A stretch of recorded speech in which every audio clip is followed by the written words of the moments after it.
عادات کی برابری کے لیے باواز بلند صلوات اللہم صلی علی محمد وآل محمد۔ مریض مومنین کی صحت یابی کے لیے باواز بلند صلوات اللہم صلی علی محمد وآل محمد۔ مومنین اس وقت ہمارے ساتھ صفحہ عذاب پر ہوا کرتے تھے اور وہ دنیا سے چلے گئے ہیں، ان کی مغفرت کے لیے باواز بلند صلوات اللہم صلی علی محمد وآل محمد۔ جہاں جہاں عزاداری ہو رہی ہے اور جہاں جہاں عزاداران سید الشہداء عزاداری بقا کر رہے ہیں، تمام کی حفاظت و صحت و سلامتی کے لیے باواز بلند صلوات اللہم صلی علی محمد وآل محمد۔ حضرت کے ظہور کی تعجیل کے لیے باواز بلند صلوات اللہم صلی علی محمد وآل محمد۔ ماشاء اللہ لا حول ولا قوة إلا بالله العلي العظيم۔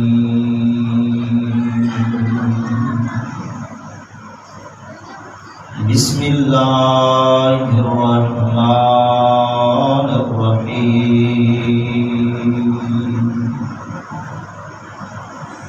الحمد لله الذي جعلنا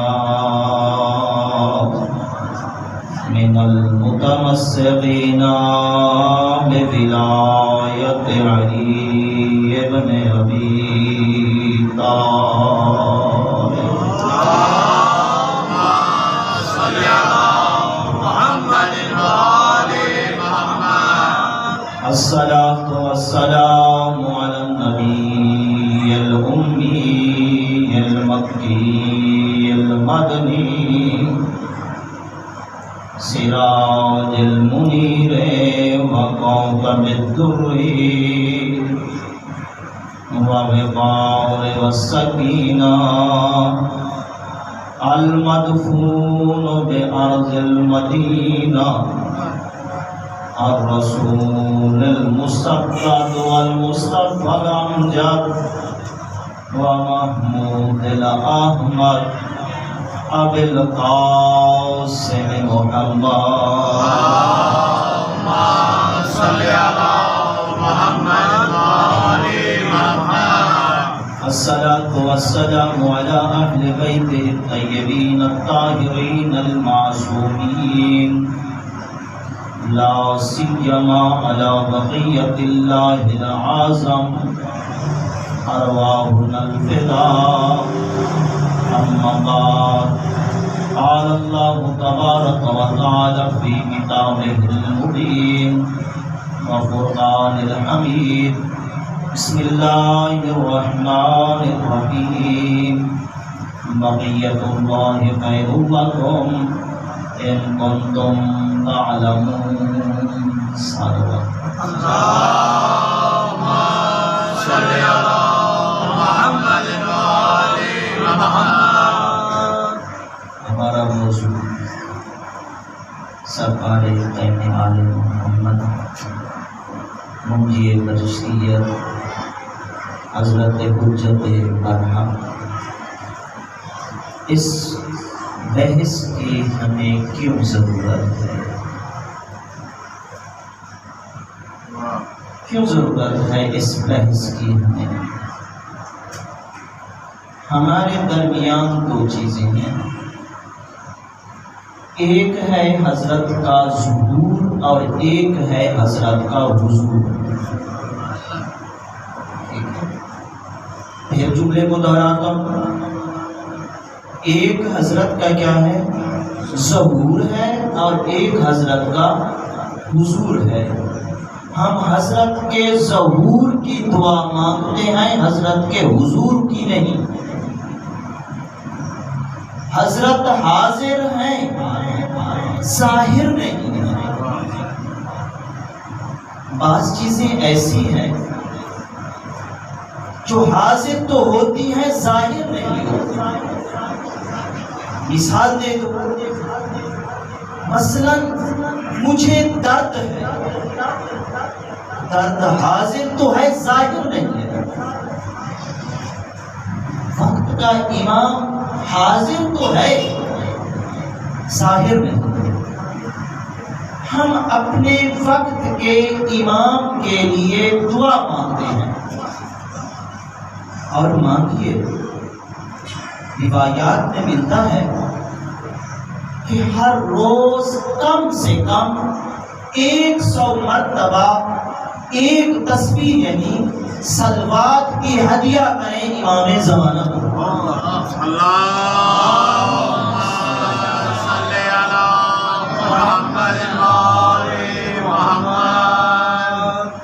اور ہر روز سرکار کی دعائیں فرج کیا کریں تاکہ حضرت کے ساتھ ہمارا ارتباط رہے۔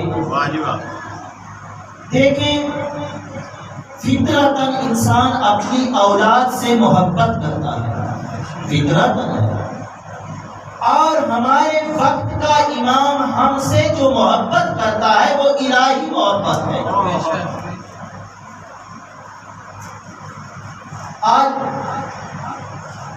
میں دیکھ رہا تھا، ہمارے استاد ہیں دکتر ناصر رفیع، حوزہ علمیہ ان کے بہت بڑے استاد ہیں، اور سرکار حضرت عبداللہ خامدائی کہ وہ ممبر ساز ہیں، یعنی ان کے ہاں وہ مجالس ہیں۔ وہ یہ جملہ نقل کر رہے تھے کہ جب آپ امام کے لیے دعا کرتے ہیں تو امام آپ کے لیے دعا کرتے ہیں، خود امام آپ کے لیے دعا کرتے ہیں۔ پھر انہوں نے مثال دی، اور امام زمانہ کے بارے میں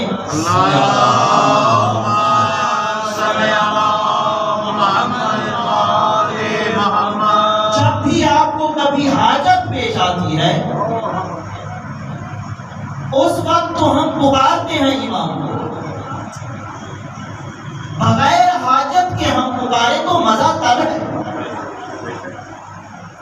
دیکھیں، ہماری حاجت ہمارے لبوں پر جب آتی ہے، ہمارے کان سننے سے پہلے ہمارے وقت کا امام سنتا ہے، ہمارے وقت کا امام سنتا ہے۔ دیکھیں، جب آپ دعا مانگتے ہیں تو اس کے مقابلے میں امام ہمارے لیے دعا کرتے ہیں۔ ایک شخص ہے، امام جہاد کے دور میں زندگی کرتا ہے، اہل بیت کا محب نہیں ہے۔ اسے ایک حاجت پیش آئی اور اس نے کہا کہ میں معتمد باللہ کے پاس جا کر اپنی حاجت بیان کرتا ہوں اور اس سے کچھ لے کر آتا ہوں۔ کہتا ہے میں پہنچا، جب میں دروازے پہ پہنچا تو خداموں نے مجھے روک لیا۔ انہوں نے کہا آج آپ کی ملاقات نہیں ہو سکتی۔ اس نے کہا کیوں؟ کہا امام جواد علیہ السلام کی معتمد باللہ سے ملاقات ہے، اسی وجہ سے آپ نہیں جا سکتے۔ کہتا میں دروازے کے قریب رکیا، جب میں وہاں رکا دیکھا کہ ایک ایسا حسین و جمیل نوجوان جو گھوڑے پر سوار ہیں اور اپنی لبوں میں کچھ تلاوت فرما رہے ہیں۔ میں نے کہا یہ حاکم بڑا بدنیت ہے،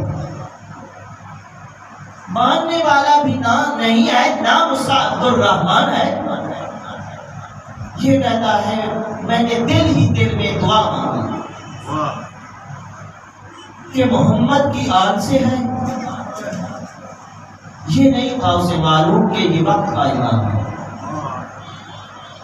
محمد کی آل سے ہے، سید زادہ ہے، اولاد زہرا ہے، خدا بندہ اسے اس کے شر سے محفوظ رکھے۔ کہتا ہے جیسے سواری میرے قریب سے گزری، میری طرف متوجہ ہوئے اور کہا عبد الرحمن تیری دعا قبول ہو گئی ہے، اور میں نے تیرے حق میں 3 دعائیں کی ہیں، خدا تجھے اولاد دے گا، خدا تجھے بہت زیادہ رزق دے گا، خدا تجھے عزت دے گا۔ تعریف لکھی ہے اس کے بعد خدا نے اسے 10 بیٹے عطا کیے، بے انتہا اسے دولت عطا کی، بے انتہا اسے عزت عطا کی۔ اس کے بعد جب اسے معلوم ہوا کہ یہ وقت کا امام ہے تو محب امام بن گیا۔ جب آپ اپنے وقت کے امام کے لیے دعا کرتے ہیں تو وقت کا امام ہمارے لیے دعا کرتا ہے، ہم اس کے لیے دعا نہیں کر رہے، اپنے لیے کر رہے ہیں۔ نعرہ حیدری، برائے خوشنودی امام زمانہ بلندتر صلوات۔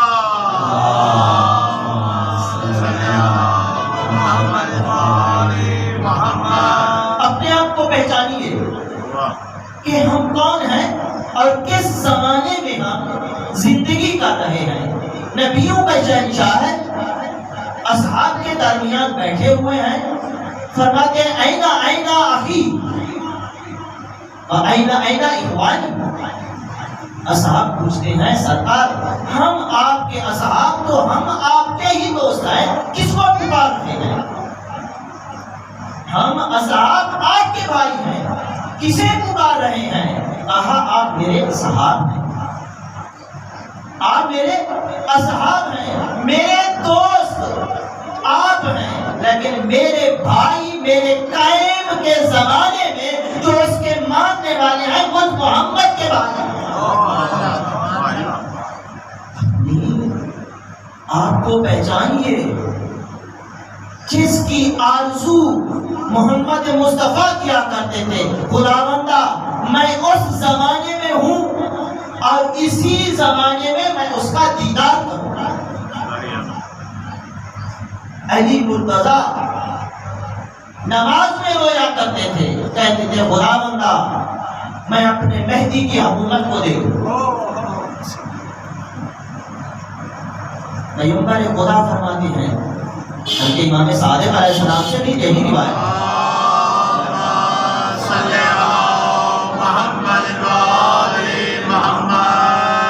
امام صادق علیہ السلام سے بھی یہی روایت ہے، فرماتے ہیں کہ باقی جتنا ائمہ اور انبیاء کی امت اور ان کے ماننے والے ہیں جو عمل کریں گے ان کے ظہور میں اور ان کے زمانہ میں ان کو وہی ثواب ملے گا، مگر جو غیبت میں جو شخص امام زمانہ کی غیبت میں جو شخص ایک نیک عمل کرے گا، خدا بند ذوالجلال اسی غیبت کے صدقے اسے 120 نیکیوں کا ثواب عطا کرے گا، 120 نیکیوں کا۔ یعنی جتنا ہمارا وقت تنگ ہے، ہم جتنا مشکلات میں گھرے ہوئے ہیں، اتنا ہمارا اجر بلند ہے۔ فرماتے ہیں دیکھیں ایک چیز سامنے ہے، اور کہنے والے نے جب یہ روایت امام نے صادق علیہ السلام نے نقل کی تو سامنے والے نے کہا مولا یہ کیسے ہو سکتا ہے، ہم تو آپ کے سامنے ہیں، ہمارا اتنا ثواب کم اور اس زمانے کے لوگوں کا ثواب اتنا زیادہ۔ تو امام نے کہا کہ جب تم صدقہ دیتے ہو، جو ظاہری صدقہ دیتے ہو اس کا ثواب زیادہ ہے، جو مخفی دیتے ہو اس کا زیادہ ہے۔ تو اس نے کہا مولا جو مخفی دیتے ہیں اس کا ثواب زیادہ ہے۔ تو امام کہتے ہیں کہ اس وقت ان کا امام غیبت میں ہیں، انہوں نے دیکھا نہیں ہے، اس پر ایمان لائے ہیں۔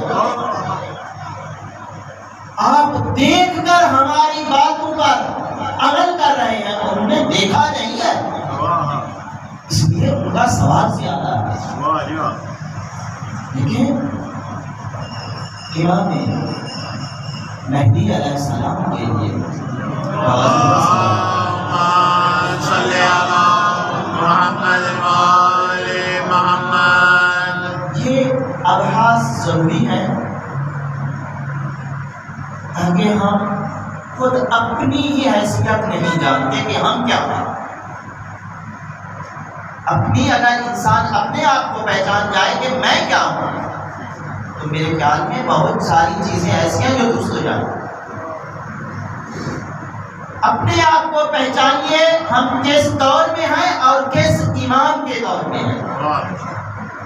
اللہ نے جو ہمارے اوپر جس دین کو نازل کیا ہے وہ دین کامل ہے، وہ دین اکمل ہے۔ کیا سید الرسل جب آئے اور انہوں نے دین کو برپا کیا، کیا اس کے بعد دین کامل ہوا یا نہیں ہوا؟ دیکھیے اگر دین کامل ہوتا تو ان کے بعد ان کی بیٹی کو نہ ستایا جاتا، ان کے بعد ان کے حق کو غصب نہ کیا جاتا۔ کب ہوگا یہ دین مکمل؟ ابھی ناقص ہے۔ ابھی دیکھیے بہت سارے لوگ ایسے ہیں جو نماز نہیں پڑھتے ہوں گے، بہت سارے ایسے لوگ ہیں جو زکوٰۃ نہیں دیتے ہوں گے، بہت سارے ایسے لوگ ہیں جو غسل ادا نہیں کرتے ہوں گے۔ آیا یہ سب کچھ جو ہے کیا دین کامل کی نشانیاں ہیں؟ نہیں ہے۔ دین کامل تب ہوگا جب ہمارا مہدی آئے گا اور دین اکمل کو ہی لائیں گے، تب ہوگا دین کامل۔ تو ان کے آنے سے دین کو کمال پہنچے گا۔ وہ کیسی شخصیت ہے؟ دیکھیے تاریخ میں ملتا ہے یہ تمام میڈیا، یہ تمام ایٹمی اور یہ سب چیزیں جو ہیں یہ کسی وسیلے کی ضرورت ہے ان کو، مگر جب سرکار آئیں گے تو اس وقت وسیلے کی ضرورت نہیں ہوگی۔ شرق میں بیٹھا ہوا غرب والے کو دیکھے گا اور غرب والا بیٹھا ہوا شرق والے کو دیکھے گا۔ تاریخ کہتی ہے مدارج ہیں، مومن کے مدارج ہیں، مومن کے درجات ہیں۔ جب حضرت قائم آل محمد کعبہ میں ظہور فرمائیں گے اور آذان آئے گی، گھر میں سویا ہوا کہے گا میں اٹھتا ہوں اور اپنے وقت کے امام کے پیچھے نماز پڑھتا ہوں۔ اٹھے گا، جب قدم اٹھائے گا تو ایک قدم جو ہے 250 میل کرے گا۔ چند قدم اٹھائے گا، دیکھے گا تو اپنے وقت کے امام کے پیچھے ہے۔ اس سے بھی زیادہ جو کامل ہے وہ جاتے ہوئے بدن کو بلائے گا،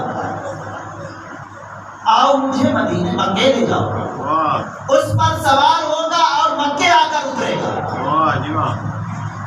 اور اس سے بھی جو کامل ہے وہ کہے گا کہ میں نہ تو بادل کو بلاتا ہوں اور نہ ہی چلتا ہوں۔ آنکھیں بند کرے گا، جب کھولے گا تو اپنے وقت کے امام کے پیچھے ہوگا۔ دیکھیے اپنے آپ کو پہچانیے کہ ہم کون ہیں، کس زمانے میں زندہ ہیں ہم۔ ہمارا ہر روز اپنے امام سے رابطہ ہے۔ مومن تو وہ ہے جو ہر نماز کے بعد دعا کرتا ہے خداوندا میرے مہدی کا ظہور فرما دیجئے۔ جب بلائیں، جہاں بلائیں، وہ ہماری آدرسی کے لیے آتے ہیں۔ علامہ ہندی کا واقعہ مجھے یاد آ گیا۔ بسم اللہ۔ علامہ ہندی ایک صاحب کے سامنے مناظرے میں پھنس گئے. انہوں نے کہا کہ علی کی خلافت بلا فصل پر کوئی کتاب لاؤ جو دلائل کے ساتھ. کب پیش کرنی ہے؟ کل پیش کرنی ہے. کتاب نہیں ملتی. آئے ہیں اپنے حجرے میں, کاغذ قلم اٹھایا, بیٹھے ہیں, پریشان ہیں. کل میں نے کتاب پیش کرنی ہے اور ایک رات ہے میرے پاس, ایک رات ہے, کل میں نے کتاب پیش کرنی ہے اور علی کی حقانیت کے لیے اگر میں پیش نہیں کرتا تو میں حقانیت علی کی ثابت نہیں کر سکتا. کہا میرے وقت کے امام میری مدد کیجیے, میری مدد کیجیے. ابھی یہی الفاظ ختم نہیں ہوئے تھے کہ دق الباب ہوا. دیکھا تو وہی ہیں جسے بلایا. تشریف لائے, بیٹھے ہیں. کہا کاغذ اور قلم مجھے دو. کاغذ قلم ملا. سرکار نے کہا میں آپ کو ہر صفحہ دیتا ہوں, آپ اسے سیٹ کرتے آئیں, میں لکھتا ہوں. علامہ ہلی فرماتے ہیں میں ایک صفحہ لگا کر ابھی فارغ نہیں ہوتا تھا کہ دوسرا آ جاتا. کتاب مکمل ہوئی. 2000 دلائل علی کی خلافت پر. ابھی کتاب وہ بازار میں موجود ہے اور اس کتاب کا نام علامہ نے لکھا ہے الفائل, 2000 دلائل علی کی امامت. اس لیے جہاں بلائیں نعرہ تکبیر, نعرہ رسالت, نعرہ حیدری, حسینیت, یزیدیت, دشمنان اہل بیت پہ لعنت, پر محمد و آل محمد بلند تر صلوات. اللہم صلی علی محمد و آل محمد. امام زمانہ بلند تر صلوات. اللہم صلی علی محمد و آل محمد. حضرت کے وجود پر اور حضرت کی حکومت پر پیغمبر خدا سے 373 احادیث نقل ہیں. 373 احادیث نقل ہیں. کیوں؟ حضرت کی شفاعت جو ہے ختمی مرتبت سے ہے. نام ان کا اسی پیغمبر کے نام پر, اور بھی بہت ساری شفاعت جو ہیں حضرت کے ساتھ بھی ہوئی ہیں. دیکھیے جب یہ احادیث ان لوگوں تک پہنچی, جب ہی دنیا, توجہ کیجیے گا, جب ہی لوگ ظلم و جور سے تنگ آئے تو انہوں نے مہدی دوران کے وجود کی تلاش کی. پیغمبر کے بعد, سید الشہداء کی شہادت کے بعد بنی امیہ کا ظلم جو ہے عروج پر پہنچا. توجہ کیجیے گا, آواز بلند صلوات. اللہم صلی علی محمد و آل محمد. آگے صلوات. اللہم صلی علی محمد و آل محمد. بہت سارے لوگ جیسے پیغمبر کی وفات اور انتقال کے بعد, حضرت کی شہادت کے بعد لوگوں نے جھوٹی نبوت کا دعویٰ کیا تھا, اسی طرح بہت سارے لوگوں نے حضرت قائم آل محمد کے نام سے مہدی موعود کا دعویٰ کیا. مہدی موعود کا دعویٰ کیا ہے. انہوں نے کہا کہ ہم مہدی ہیں. میں اپنے موضوع سے میرے خیال میں باہر نہ چلا جاؤں گا. تو جب بنی امیہ کی حکومت عروج پر تھی اور ظلم و جور عروج پر تھا, اور ان کا تقریباً آخر ہے، اور اسی ہی واقعے کے بعد بنی عباس نے جنم لیا ہے اور اپنی تحریک چلائی ہے۔ اس وقت بنی ہاشم کے قبیلے کے سردار ہیں جن کا نام عبداللہ محض ہے۔ امام حسن مجتبی علیہ السلام کی اولاد سے ہیں۔ توجہ سے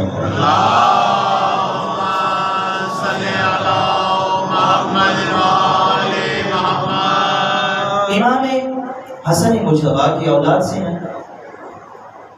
انہوں نے تمام بنی ہاشم کو بلایا، جمع کیا، اور اسی محفل میں امام صادق آل محمد کو بھی بلایا۔ جب سب جمع ہوئے تو انہوں نے سب کے سامنے ایک ایجنڈا رکھا۔ انہوں نے کہا، پیغمبر خدا نے فرمایا تھا میرے بعد میری نسل سے، اولاد زہرا سے ایک شخص آئے گا، اس وقت دنیا ظلم و جور سے پر ہوگی، اس کا نام میرا نام ہوگا اور اس کے باپ کا نام میرے باپ کے نام پر ہوگا، اور جب وہ قیام کرے گا تو پوری دنیا کو عدل و انصاف سے پر کر دے گا۔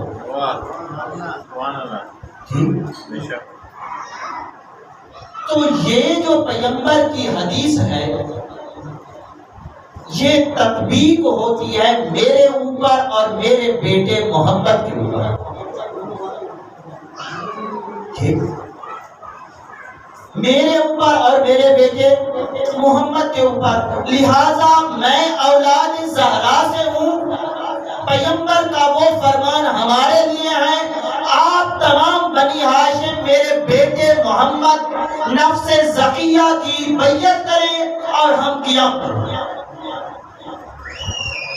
یہ کہنا تھا کہ صادق آل محمد صدیق ابن صدیق ابن صدیق بول پڑے اور کہا، آپ ہمارے قبیلے کے سردار ہیں، آپ شیخ القبیلہ ہیں، آپ ہمارے بزرگ ہیں، اگر آپ کہیں کہ میری بیعت کرو میں قیام کرتا ہوں تو بات کرتی ہے، اور سب سے پہلے میں صادق آل محمد آپ کی بیعت کرنے کے لیے تیار۔ اگر یہ کہتے ہیں کہ میرا بیٹا مہدی ہے تو وہ یہ مہدی نہیں ہے، وہ کوئی اور ہے، کبھی آئے گا، یہ کہنا تھا۔ جناب عبداللہ محض اور صادق آل محمد کے درمیان الفاظ کا تبادل ہوا۔ حضرت نے جلال میں آ کر ساتھ بیٹھا ہوا تھا منصور دوان کی، اس کی پشت پر ہاتھ مارا اور کہا، جو حکومت پر پہنچے گا وہ یہ ہے، وہ یہ ہے، اور جو تجھے اور تیرے بیٹوں کو قتل کرے گا وہ یہ ہے۔ غصے میں آ کر امام اس محفل سے باہر آئے، جیسے باہر آئے منصور دوان کی اٹھا اور امام کے پیچھے پیچھے آیا۔ جیسے ہی پیچھے آیا کہا، جو آپ نے کہا ہے کیا یہ سچ ہے؟ سرکار نے کہا، جو میں نے کہا ہے وہ سچ ہے اور ہو کر رہے گا۔ اس کے بعد بنی عباس نے اپنی تحریک کا آغاز کیا، اور انہوں نے ہی جناب عبداللہ محض اور ان کے بیٹوں کو قتل کیا۔ ان کے بعد اور جو آپ کو مصداق ملیں گے جنہوں نے مہدی ہونے کا دعویٰ کیا ہے، دیکھیے امام صادق کے بعد جو جناب اسماعیل کے ماننے والے ہیں، جسے خالصہ کہا جاتا ہے یا مبارکہ کہا جاتا ہے جس فرقے کو، اور واقفیہ بھی اس کو کہا جاتا ہے، تو ان کی بھی یہی رائے تھی کہ جناب اسماعیل دنیا سے نہیں گئے بلکہ وہ مہدی ہیں اور غیبت میں چلے گئے ہیں اور وہ ظہور کریں گے۔ ان کے بعد امام کاظم کے ماننے والوں نے بھی ان کے لیے مہدی ہونے کا دعویٰ کیا تھا۔ ان کے بعد جسے آپ فاطمیون کہتے ہیں، سنا ہوگا نام آپ نے، عباسیوں کے مقابلے میں ایک حکومت قائم ہوئی ہے جو امام صادق آل محمد کی اولاد سے ہیں، جنہوں نے پہلے اس حکومت کی بنیاد مصر میں رکھی تھی، جن کا پہلا خلیفہ جو ہے عبید اللہ تھا، اور وہ دعویٰ کرتا تھا کہ میں مہدی ہوں۔ اس کے بعد وہ مغرب سے، یعنی جسے آپ تیونس اور لیبی کہتے ہیں، وہاں سے انہوں نے اپنے پائتخت کو مصر میں تبدیل کیا، اور فاطمیان مصر کے نام سے مشہور ہے۔ تقریباً اسماعیلی حکومت تھی، تقریباً انہوں نے 150 یا 200 سال حکومت کیا ہے، اور یہاں تک ملتان تک ان کی حکومت تھی۔ تو پہلا جو ان کا خلیفہ تھا، انہوں نے مہدی ہونے کا دعویٰ کیا تھا۔ یعنی جب ہی دنیا ظلم و جور سے تنگ آتی ہے تو مہدی کی تلاش میں جاتی ہے۔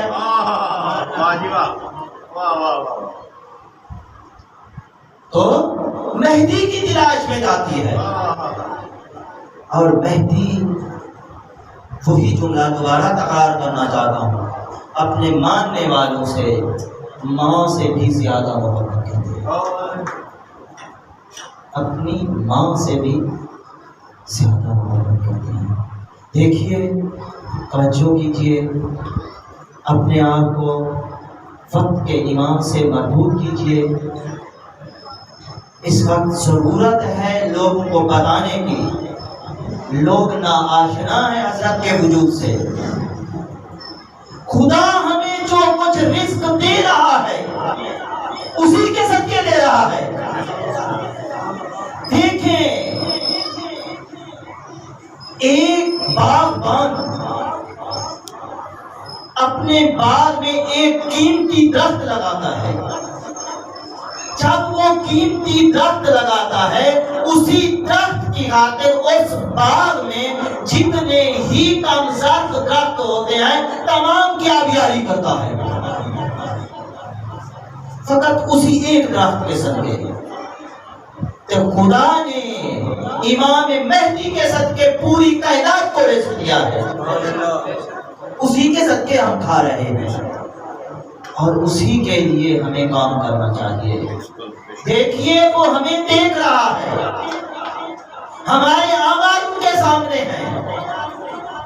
جب وہ دیکھ رہا ہے، جیسے میں نے آپ کو کہا ہے، ان کا حضور باقی ہے، وہ حضور ان کا ہمارے درمیان ہے، اور انہیں ظہور کرنا ہے۔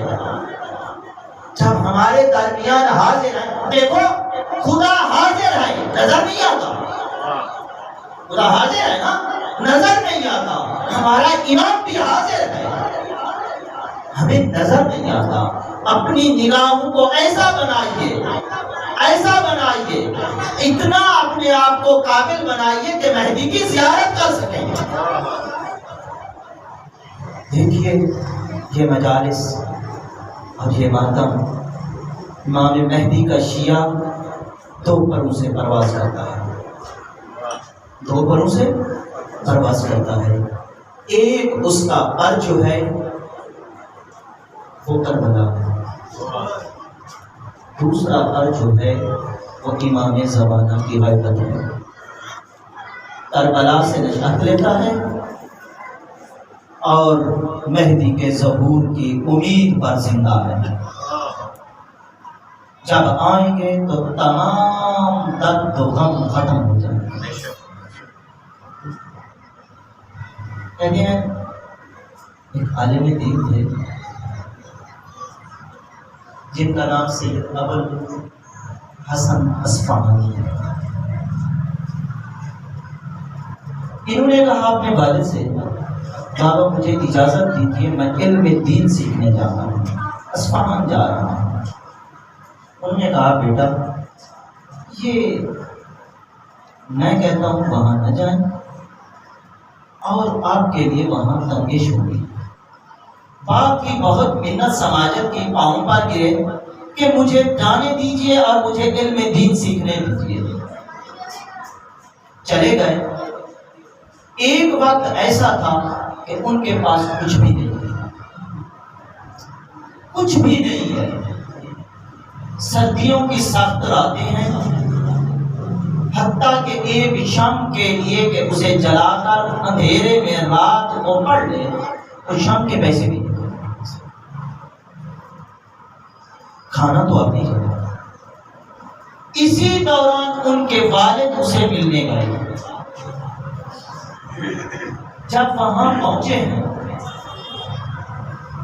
تو بیٹے کی حالت دیکھی، ایک خستہ حال کمرے میں ہے، اتنا صورتحال ہے کہ ان کے پاس ایک موم بتی کے پیسے نہیں ہیں۔ کیا باپ کی وہ خدمت کرے بیٹا؟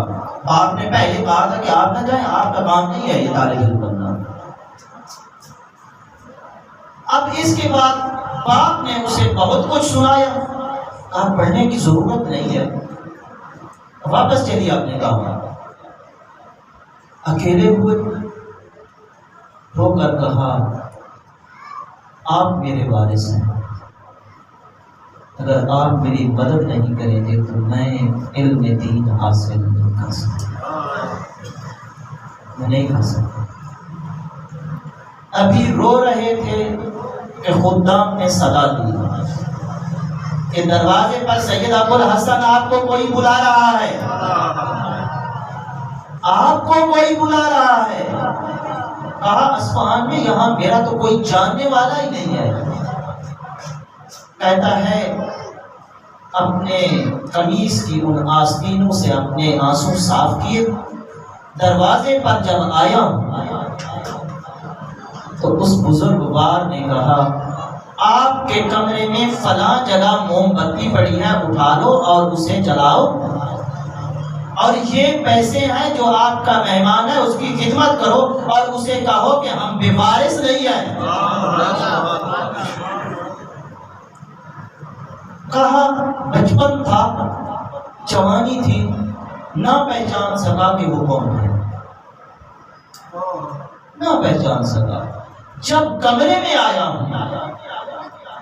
ڈھونڈا تو وہ موم بتی وہاں پڑی تھی، جلائی۔ باپ نے پوچھا بیٹا کہاں گئے تھے؟ کہا ایک شخصیت آئی ہے، انہوں نے کہا ہے کمرے میں فلاں جگہ موم بتی پڑی ہے، وہ پڑی ہے، اور انہوں نے مجھے یہ پیسے دیے ہیں اور کہا ہے جاؤ مہمان کی خدمت کرو اور اسے کہو کہ یہ بے وارث نہیں ہے۔ جلدی سے باپ نے بیٹے کو اپنے آغوش میں لیا اور رو رو کر کہا یہ تو میرے وقت کا امام ہے۔ یہ جہاں بھی ان کا شیعہ، ان کے ماننے والا مشکل میں ہوتا ہے، ان کی مدد کے لیے آتے ہیں۔ پہچانیے یہ ایام اسلام۔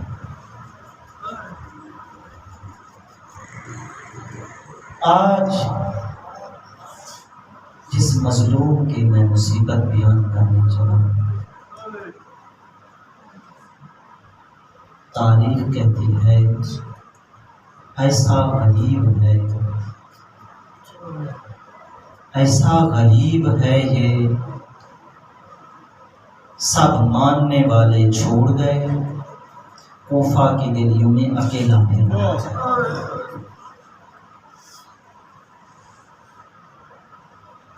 دیکھیے اولاد ابو طالب نے اسلام کے لیے کیا کچھ کیا، مسلمانوں نے ابو طالب کے ساتھ کیا کیا۔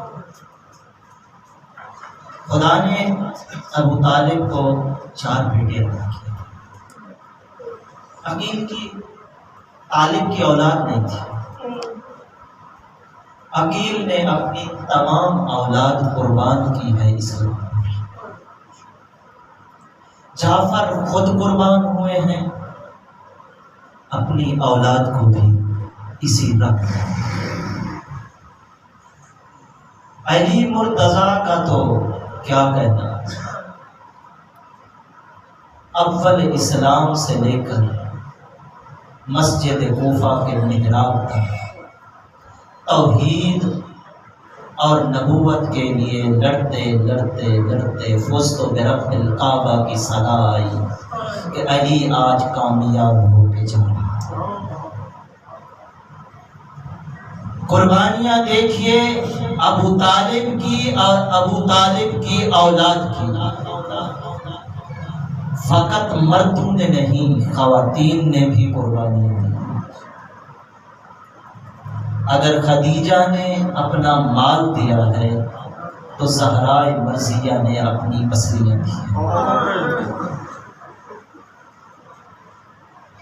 اگر زہرائے مرضیہ نے اپنی پسلیاں دی ہیں تو زینب کبریٰ نے اپنی چادر دی۔ کیا کہنا ان مسلمانوں کا جو کہتے ہیں کہ ابو طالب مسلمان نہیں تھا؟ کیا کہنا ان کا جنہوں نے اسلام کی گردن پر خنجر چلائے، کہتے ہیں وہ بڑے مسلمان ہیں۔ عجیب منطق ہے یہ دنیا کی، عجیب اسلام کے ساتھ دوغلا پالیسی ہے۔ تاریخ کہتی ہے 15 رمضان المبارک کو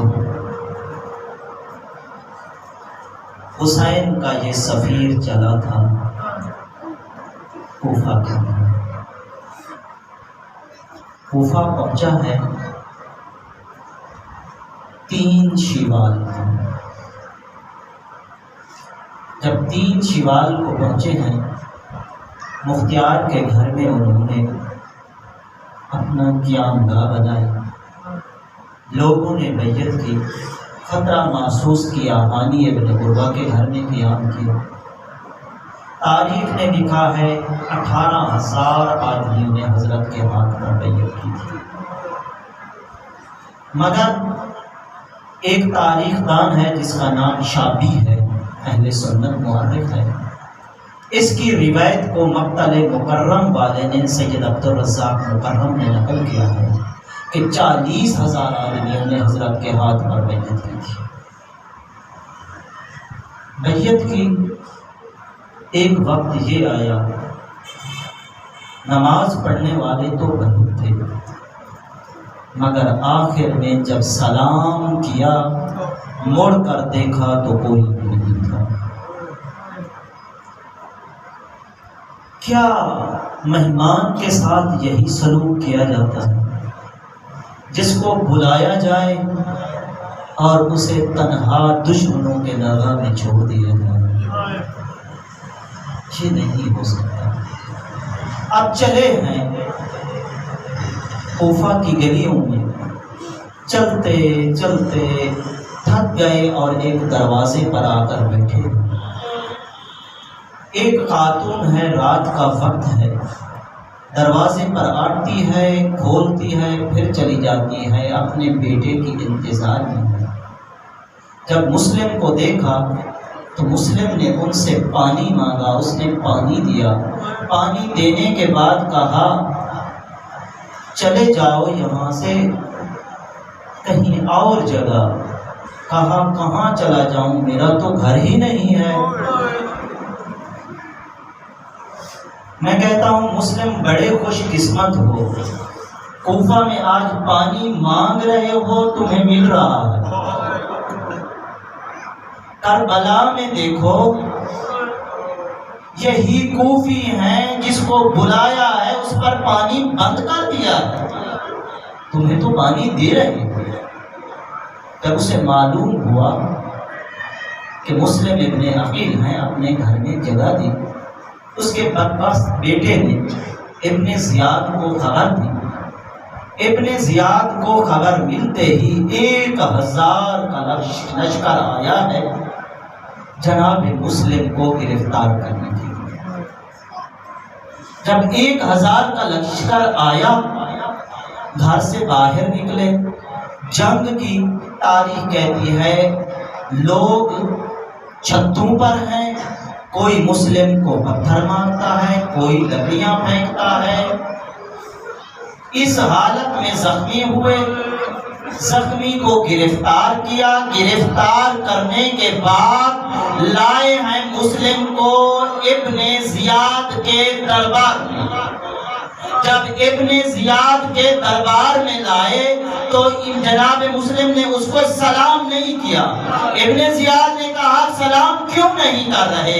کہا امیر الحسین، میرا امیر حسین ہے۔ جب یہ الفاظ نکلے جنت سے آواز آئی زہرا کی، مسلم تم میرے حسین کو دشمنوں میں امیر کہہ رہے ہو، میں تجھے دعا کر رہی ہوں میرے حسین کو غریب کہیں گے اور مگر تجھے امیر مسلم کہیں گے۔ آج تک دنیا مسلم کو امیر کہتی ہے، اب لائے ہیں مسلم کو۔ مسلم نے پورے دشمنوں کے درگاہ میں نگاہ پھیلائی، کہا کوئی ہے میں اس کو وصیت کرنا چاہتا ہوں۔ دیکھا ابن سعد کو، کہا ابن سعد تو ہمارا قریبی ہے، میں تجھے وصیت کرتا ہوں۔ میری دو وصیتیں ہیں، ایک وصیت تو یہ ہے کہ کربلا کے غریب حسین کو خط لکھ بیٹھا ہوں کہ جلدی آ جائیے کوفہ، وہ مکہ سے چل پڑے ہیں، انہیں خط لکھ دینا کوفہ نہ آئے، خط لکھ دینا کوفہ نہ آئے۔ ارے ابن زیاد ان کے ساتھ تو علی کی بیٹیاں ہیں۔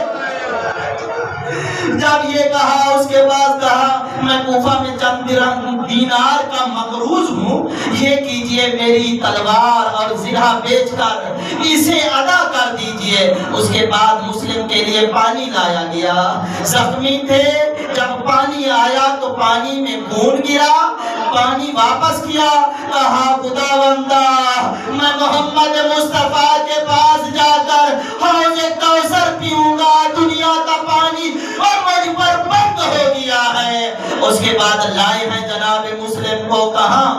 وہاں لائے ہیں جسے دار الامارہ کہا جاتا ہے۔ ادھر یہ دار الامارہ کی چھت پر آئے ہیں، ادھر کیا منظر ہے؟ حسین مقام سالبیہ پر جب آئے ہوئے ہیں، جب مقام سالبیہ پر آئے ہیں تو اس وقت چلے ہیں وہاں جناب رقیہ کا جہاں خیمہ تھا، وہاں آ کر مسلم کی چھوٹی بچی ہے جس کا نام کلثوم ہے، اس کے سر پر ایک شفقت کا ہاتھ پھیرنا شروع کیا۔ ادھر کیا ہوا ہے؟ مسلم کی گردن کٹی اور سر زمین پر آیا، نیچے دیکھا، کیا دیکھا ہے؟ محمد مصطفیٰ کی بیٹی ہے اور سر پر موت کی پٹی ہے، کہہ رہی ہے او مسلم اور میرے حسین کے سفیر۔ ادھر کیا دیکھتا ہے؟ حسین کے آنسو ہیں اور ان کی بیٹیوں پر دست شفقت پھیر رہے ہیں۔ میں کہوں گا حسین، حسین آج تو مسلم کی بیٹی کے سر پر دست شفقت پھیر رہے ہو اور مسلم کی شہادت کے بعد، مگر وہ وقت آیا حسین کی گردن کٹی اور سر لے کے نیزہ پر آیا اور 4 سال کی معصومہ ہے اور شبر لعین ہے، کیا کر رہا ہے؟ کہتی ہے کمینہ میرے بابا کا سر مجھے دے دو۔ جب یہ کہا تو کیا ہوا؟ اس کے عوض میں کمینے نے سکینہ کو تماچے مارے۔